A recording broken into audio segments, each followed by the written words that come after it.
কেউ বলছে গরম জল খাও শীতকালে, আবার কেউ বলছে নর্মাল জলই নাকি বেস্ট। জাস্ট 3টে মিনিট সময় দিন আমাকে, আমি বলে দিচ্ছি সত্যি কোনটা।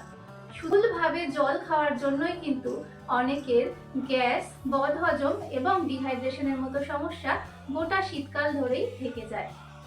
প্রথমেই বলি গরম জলের বেনিফিটস। শীতকালে আমাদের মেটাবলিজম একটু স্লো হয়, গরম জল সেটাকে বাড়াতে হেল্প করে। শরীরকে ভিতর থেকে গরম রাখে, যার ফলে ব্লাড সার্কুলেশন ইমপ্রুভ করে। কাশি বা জ্বরের সময় গরম জল শ্লেষ্মাকে পাতলা করতে হেল্প করে। যদি পেট ফাঁপা মনে হয় বা ব্লোটিং হয়, তাহলে কিন্তু গরম জল সাথে সাথে আরাম দেয়।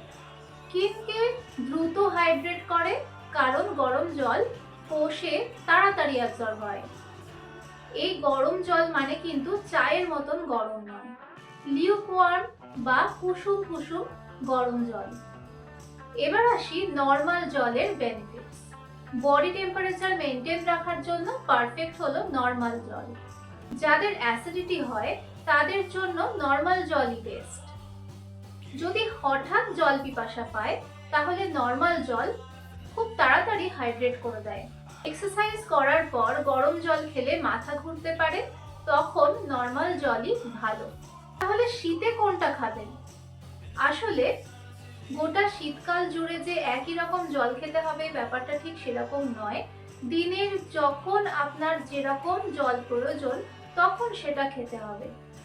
সকালে ঘুম থেকে উঠেই খাবেন হালকা গরম জল।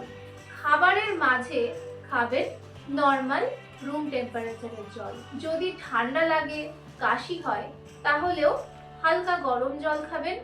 এক্সারসাইজ করার পর বা যদি অ্যাসিডিটি হয়, তাহলে নর্মাল জল খাবেন। রাতে শোবার সময় এবং ঘুমের মাঝখানে যখন জল খাবেন, তখন হালকা কুসুম গরম জল খেলে ভালো।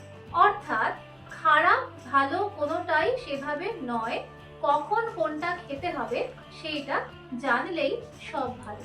কমেন্টে অবশ্যই জানাবেন আপনি কোন জলটা খাচ্ছেন। যদি টপিকটা গুরুত্বপূর্ণ মনে হয় তাহলে নিজের কাছের লোকজনদের সাথে শেয়ার করে তাদেরও জানিয়ে দেবেন। আর সাবস্ক্রাইব করে আমার সঙ্গে থাকবেন, যাতে আমি রেগুলার আপনাদের আপডেটস দিতে পারি।